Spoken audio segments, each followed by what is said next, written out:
Kali ini kita akan membahas tentang bagaimana hakikat pendidikan kewarganegaraan dalam mengembangkan kemampuan utuh sarjana atau profesional.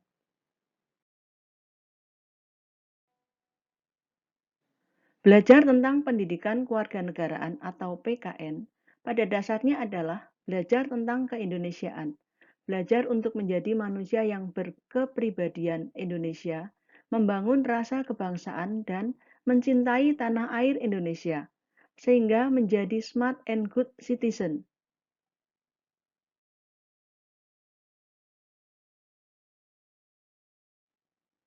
Jadi, belajar bagaimana hakikat pendidikan kewarganegaraan dalam mengembangkan kemampuan utuh sarjana atau profesional, kita akan belajar dengan pokok bahasan sebagai berikut. Konsep dan urgensi pendidikan kewarganegaraan dalam pencerdasan kehidupan bangsa. Sumber historis, sosiologis, dan politik tentang pendidikan kewarganegaraan di Indonesia. Dinamika dan tantangan pendidikan kewarganegaraan, dan esensi dan urgensi pendidikan kewarganegaraan untuk masa depan. Pengertian sarjana menurut Undang-Undang Republik Indonesia Nomor 12 Tahun 2012 tentang Pendidikan Tinggi.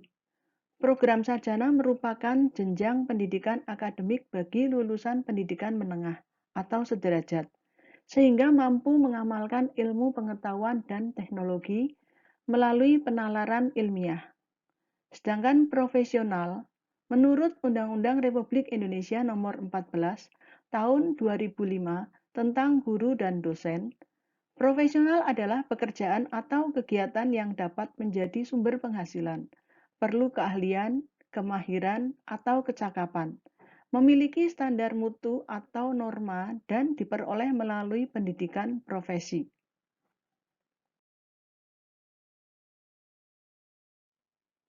Sekarang marilah kita bahas konsep dan urgensi pendidikan kewarganegaraan atau PKN dalam pencerdasan kehidupan bangsa.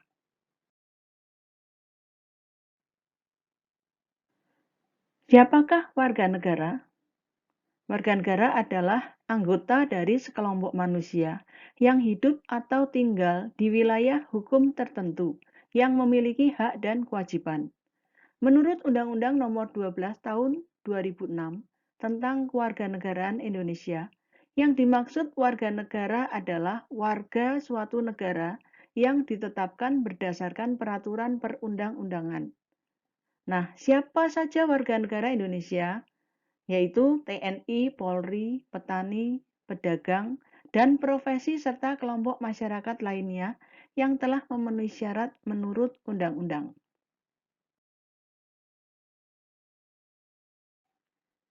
Sekarang marilah kita bahas tentang istilah dan pengertian dalam pendidikan kewarganegaraan atau PKN. Untuk istilah pendidikan bersumber dari Undang-Undang Nomor 20 Tahun 2003, Pasal 1, dengan pengertian sebagai berikut. Usaha sadar dan terencana untuk mewujudkan suasana belajar dan proses pembelajaran agar peserta didik secara aktif mengembangkan potensi dirinya untuk memiliki kekuatan spiritual keagamaan, pengendalian diri, kepribadian, kecerdasan, akhlak mulia, serta keterampilan yang diperlukan dirinya, masyarakat, bangsa, dan negara. Sedangkan istilah citizenship bersumber dari buku An International Perspective on Education, karya John N. Ray, dengan pengertian sebagai berikut. A citizen was defined as a constituent member of society. Citizenship, on the other hand, was said to be a set of characteristics of being a citizen. And finally, citizenship education, the underlying focal point of a study, was defined as the contribution of education to the development of those characteristics of a citizen.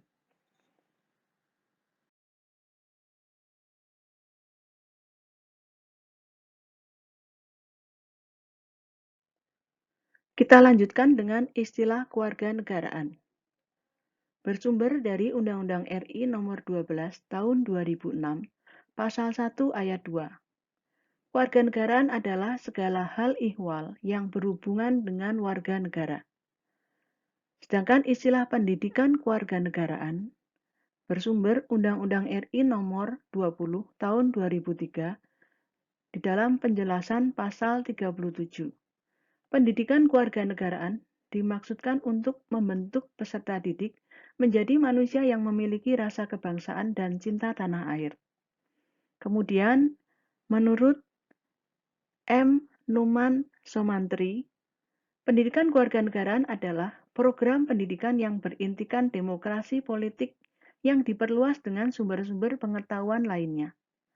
Pengaruh-pengaruh positif dari pendidikan sekolah, masyarakat, dan orang tua yang kesemuanya itu diproses guna melatih para siswa untuk berpikir kritis, analitis, bersikap, dan bertindak demokratis dalam mempersiapkan hidup demokratis yang berdasarkan Pancasila dan UUD 1945.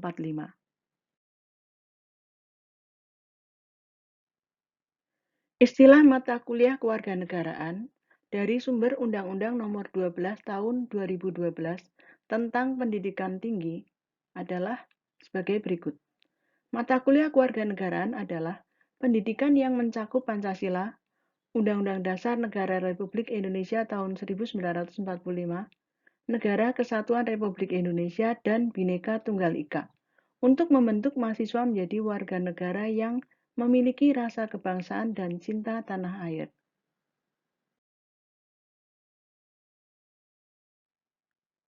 Mengapa pendidikan kewarganegaraan diperlukan?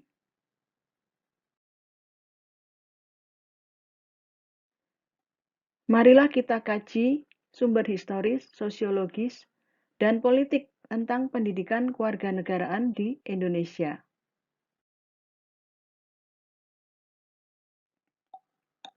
Marilah kita tinjau sumber historisnya. Pada tahun 1908, dengan adanya Budi Utomo, kita peringati Hari Kebangkitan Nasional. Pada saat itulah dalam diri bangsa Indonesia mulai tumbuh kesadaran sebagai bangsa, walaupun belum menamakan Indonesia.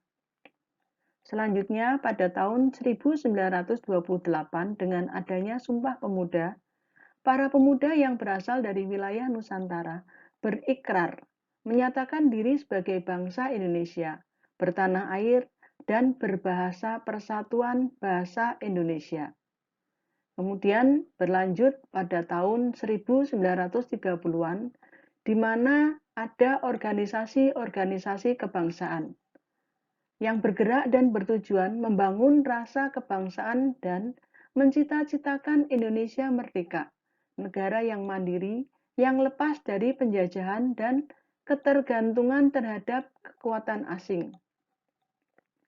Sampai pada kemerdekaan Indonesia tahun 1945, di mana Soekarno dan Hatta atas nama bangsa Indonesia menyatakan kemerdekaan Indonesia. Sekarang kita berada pada pasca kemerdekaan. Dengan mengisi perjuangan mempertahankan kemerdekaan melalui berbagai cara, baik perjuangan fisik maupun diplomatis. Namun tantangan untuk menjaga dan mempertahankan kemerdekaan yang hakiki belumlah selesai. Masih tinjauan sumber historis. Menurut Profesor Nina Lubis tahun 2008, dahulu musuh itu jelas, penjajah yang tidak memberikan ruang untuk mendapatkan keadilan, kemanusiaan yang sama bagi warga negara. Kini, musuh bukan dari luar, tetapi dari dalam negeri sendiri. Korupsi yang merajalela, ketidakadilan, pelanggaran HAM, kemiskinan, ketidakmerataan ekonomi, penyalahgunaan kekuasaan, tidak menghormati harkat dan martabat orang lain, suap-menyuap, dan lain-lain. Pembahasan sumber sosiologis adalah sebagai berikut. Para pemimpin mengajak seluruh rakyat untuk mencintai tanah air dan bangsa Indonesia. Kemudian ditambah pidato-pidato dan ceramah-ceramah yang dilakukan oleh para pejuang, serta kiai-kiai di pondok pesantren yang mengajak umat berjuang, mempertahankan tanah air. Itu semuanya merupakan penataan sosio-kultural. Tinjauan sumber sosiologis yang lain adalah upaya pendidikan kewarganegaraan pasca kemerdekaan tahun 1945. Belum dilaksanakan di sekolah-sekolah hingga terbitnya buku Civics pertama di Indonesia yang berjudul Manusia dan Masyarakat Baru Indonesia atau Civics yang disusun bersama oleh Mr. Supardo, Mr. M. Hutauruk, Suroyo Warsid, Sumarjo, Khalid Rasidi, Soekarno, dan Mr. J.C.T. Simorangkir.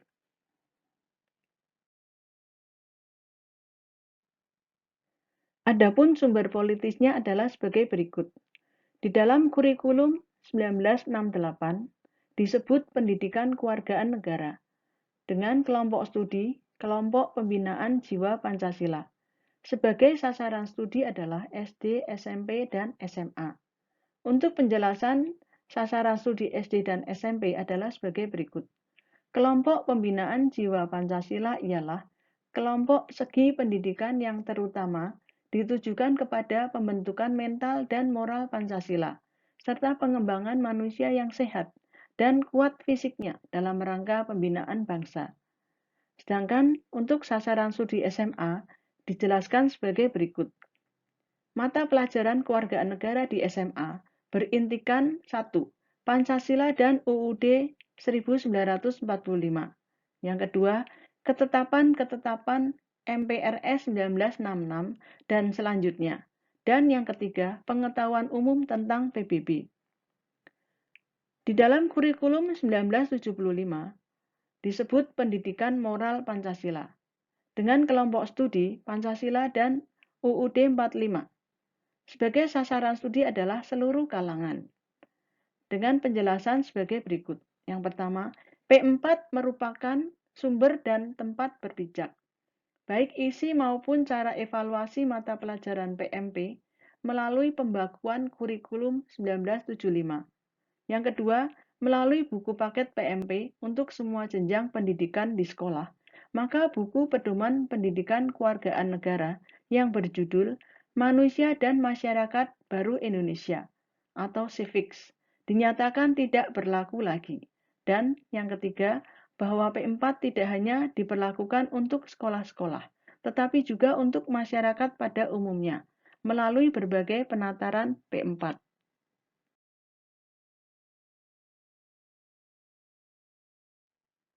Masih dalam sumber politis. Di dalam kurikulum 1994 disebut Pendidikan Pancasila dan Kewarganegaraan atau PPKN. Dijelaskan sebagai berikut. Materi wajib setiap jenis, jalur, dan jenjang pendidikan.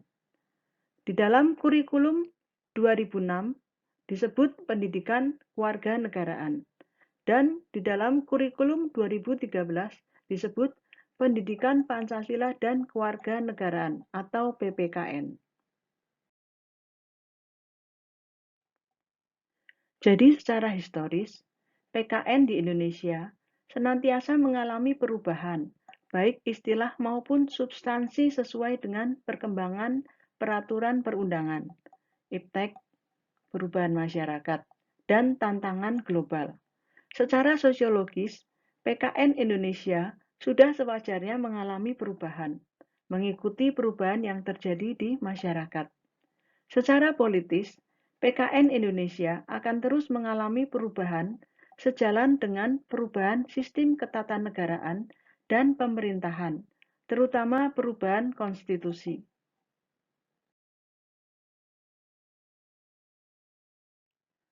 Akan kita lanjutkan dengan pembahasan dinamika dan tantangan pendidikan kewarganegaraan.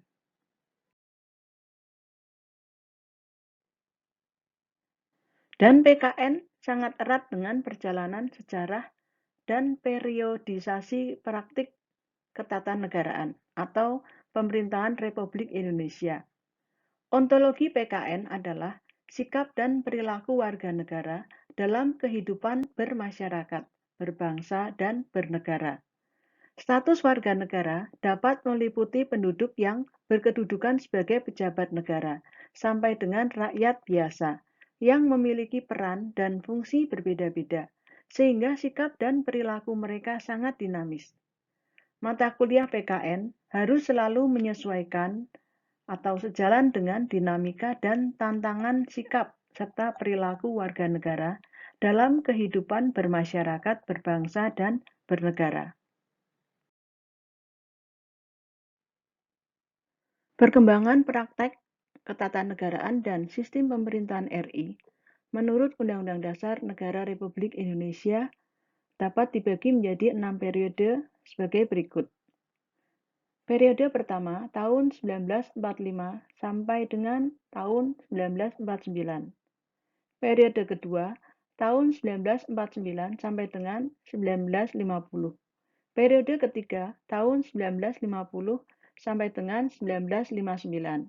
Periode keempat tahun 1959 sampai dengan tahun 1966.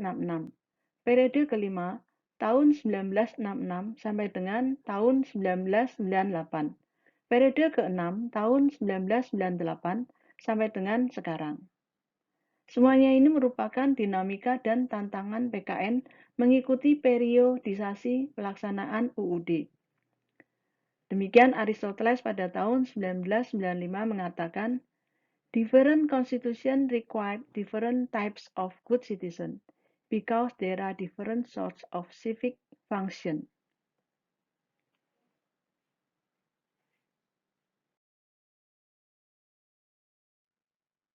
Jadi pendidikan kewarganegaraan yang berlaku di suatu negara perlu memperhatikan kondisi masyarakat. Walaupun tuntutan dan kebutuhan masyarakat telah diakomodasi melalui peraturan perundangan, namun perkembangan masyarakat akan bergerak dan berubah lebih cepat. Oleh karena itu, kurikulum PKN termasuk materi, metode, dan sistem evaluasinya harus selalu disesuaikan dengan perkembangan ilmu pengetahuan dan teknologi atau IPTEK.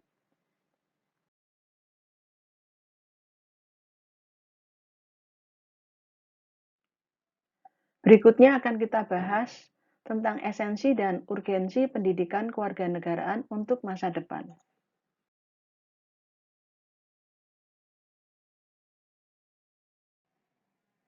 Jadi nasib sebuah bangsa tidak ditentukan oleh bangsa lain, melainkan sangat tergantung pada kemampuan bangsa sendiri dan dipengaruhi oleh konstitusi yang berlaku dan perkembangan tuntutan kemajuan bangsa. Demikian pula untuk masa depan, PKN sangat ditentukan oleh eksistensi konstitusi negara dan bangsa Indonesia. Every good citizen adds to the strength of a nation. Gordon B. Hinckley.